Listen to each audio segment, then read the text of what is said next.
Yeah, the first time we got it stuck, I was trying rocking it back and forth, and it was like the tires are just, I mean, the tires look good, but they're not, these BFG all-terrains do not like grip, especially on that slop. But it was fun. I gotta do the part I hate now, and that's cleaning it.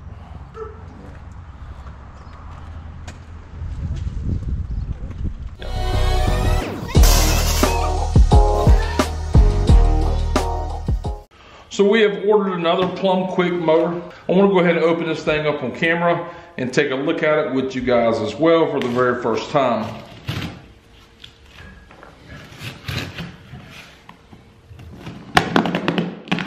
I forgot the way Plum Quick likes to ship their stuff. Tape just doesn't cut it, which is good to know. Some other companies, they don't use anything other but then tape. Be right back. We're gonna try to pry open some of these metal tabs here they got. It's kind of like a metal stitching, not sure what you call them. If you've been following the channel for a while and you remember my first unboxing of the Plum Quick band, it was very similar to this. Had a lot of cardboard in it for packing.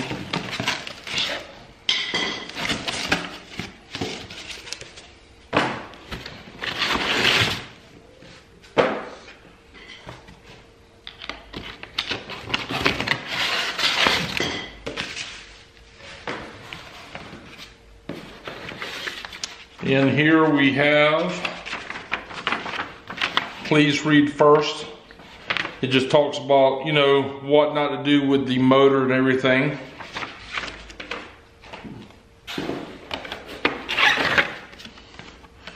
I have a card from Plum Quick. Very cool. So you got some more pieces in here that's protecting the studs here. And remember, the speed sensor was covered as well. Let's see if we can pick this bad boy out of this box here and set it somewhere. Oh, let's see what else we got down here. We got some Plum Quick stickers as well. Throw in your toolbox or your golf cart. Let's stand up and grab this. Oh, yes, sir. This one's got some weight to it. Now on this motor here, this is the PQ48-437. This is a custom built motor, Class H motor rating. It's got the high performance brushes, high torque for the 48 volt Sepix IQ system of club car. This motor is rated around 14.5 horsepower, and you can see speeds around 17 to 22 miles per hour, and that's just going to be estimated. This right here motor is going to add around 70% more torque over your stock motor, and you must upgrade the controller as well. So also flat terrain and a good quality battery pack for these right here ratings. Now I'll link this motor and other motors in the description of the video where you can check them out as well. Go over there to Plum Quick, look around, see which motor is going to fit your cart the best. So there's going to be 4 wrenches you're going to need to install your Plum Quick motors here. You're going to have 3 mounting bolts on this side here. It's going to take a 7/16 wrench to remove those away from the golf cart. Now as far as these motor studs here, this is going to be 2 of the 4. So you have 2 small ones and 2 large ones. The large ones are going to be a 1/2 inch. The small ones are going to be a 7/16 inch. The reason I said you need 4 wrenches, you're going to need 2 wrenches to place on the bottoms parts of the stud of both sides, and you're going to need 2 to go on the top portion of the studs for the mounting nut. Now what I've done here is I've taken some old wrenches and I've put them on the grinder and I've grinded them down. These right here fit perfectly on the bottom of the studs, so I can use my ratcheting wrench to remove these if I have to, or tighten them up. By doing that, the stud itself does not move inside the motor. I have a 7/16 and a 1/2 inch for doing so. I also have a 7/16 inch for moving the top of the nuts as well, and to removing the mount from the motor to the golf cart. Now, in case you're wondering why am I replacing one Plum Quick motor with another one, this is the Plum Quick entry-level Bandit. I have this on my single cab golf cart, or my 4-seater. Now let me tell you a little bit about the Bandit. It's great to use with all of your stock hardware and equipment. Okay, and one reason we're going to be replacing this one, this is a limo golf cart. It's lifted. It carries like 6 people. It has BFG all-terrain 27-inch tall tires on 15-inch wheels. I need the maximum amount of current flow for this golf cart. I don't care about going fast. I need torque. There's nothing wrong with this right here motor. It just does not fit this application. On this right here club car, it's going to take 7/16 inch mounting bolts. There's going to be 3 of them. One here, and one in the back here. So off camera, you just can't see it at this angle. Like I mentioned, 7/16. Let's go ahead and remove those. We can slide the motor off and lower it down. Now, the wires are still connected. I'm going to leave the wires connected until we get the motor down. Once we get the motor down, we'll unconnect the wires.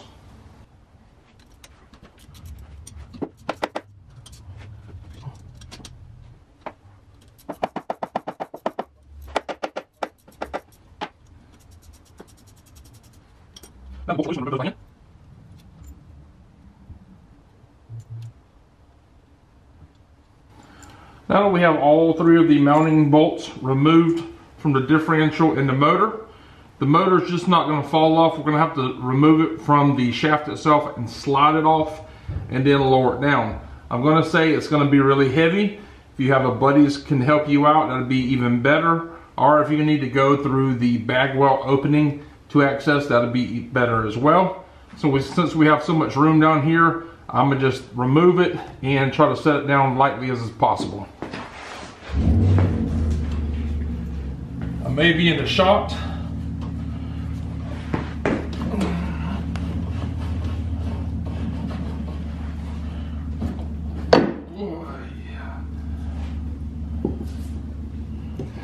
Now, since we have the motor off the golf cart now, next thing we're going to do is go ahead and take apart all of those wires. Everything's going to be color coded.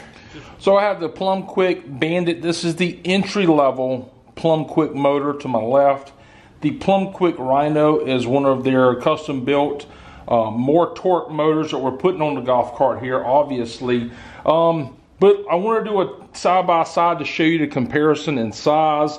This right here motor, just as far as the can is concerned, not including the speed sensor, is going to be roughly just shy of 9 inches, with the speed sensor about 10 inches. This motor here, not including the speed sensor, just the can itself, is going to be roughly 10.5, and with the speed sensor 11 inches. So this right here motor is going to be a little bit longer than the Bandit motor there. The speed sensors are also different on these motors. One's got a different, kind of a Audi type speed sensor. This is a more subtle, low speed sensor that's going next to the motor itself. Both motors still have the handles. It's one of Plum Quick's things that they like to do here. But there you go. Now, as far as installation goes, it's the same process. 2 wrenches, one on the bottom, one on the top to hold a stud in place. Remember to put the wires back in the same locations as you removed it from with the previous motor, and to connect the speed sensors. Once we have everything installed, I'm going to just go ahead and slide it up onto the differential and lock it into place.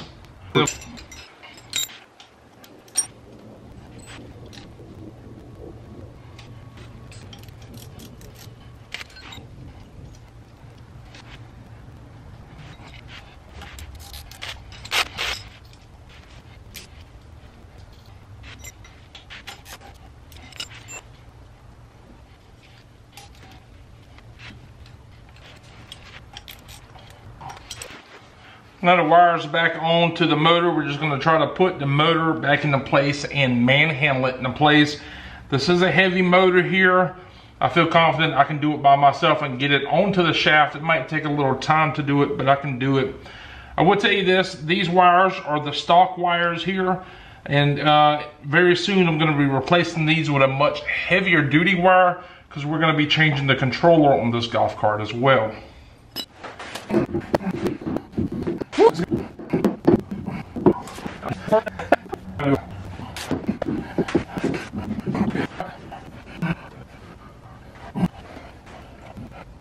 Now, I'm just getting the bolt started in the motor itself. You can wiggle it back and forth. The bolt holes will line up.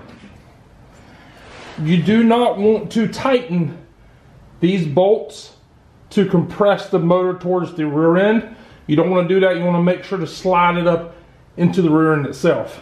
I've got the rear end, I've got the motor slid into place. Now we can start tightening these mounting bolts down. Remember, 7/16 here.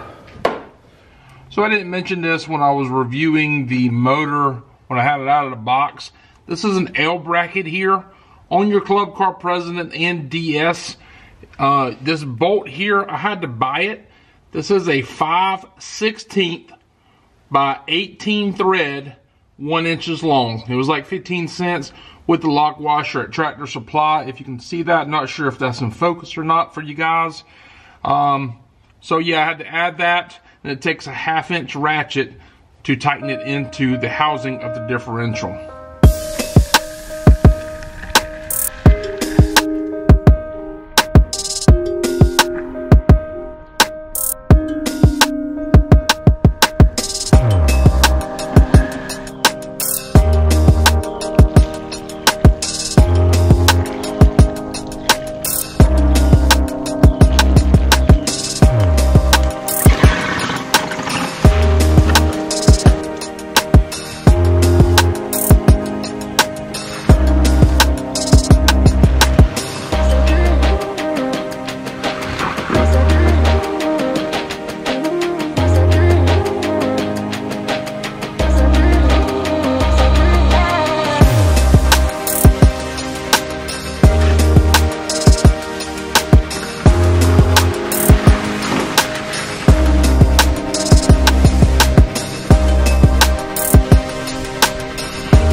It has so much more torque, and I'm not going to be doing this with this golf cart, but what I'm going to be doing is carrying people. It's the first time this golf cart's ever really been in the mud or in the slop, and I already hate that I'm gonna have to wash this thing up pretty good, but hey, we had some fun, you know. That's what it's about right there. So let's walk around here to the back side.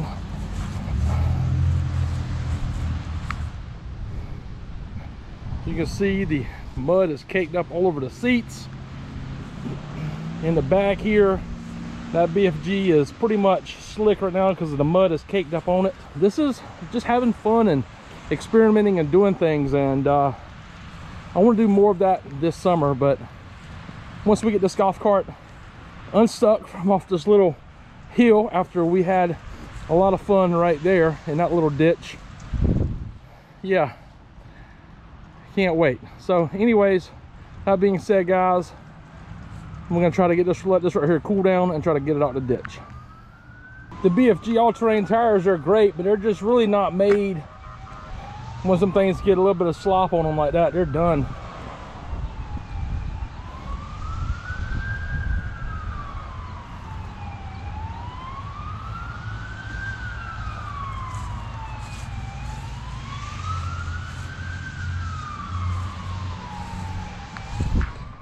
He's having fun, I ain't gonna lie to you. You having fun? All right, that's all that matters.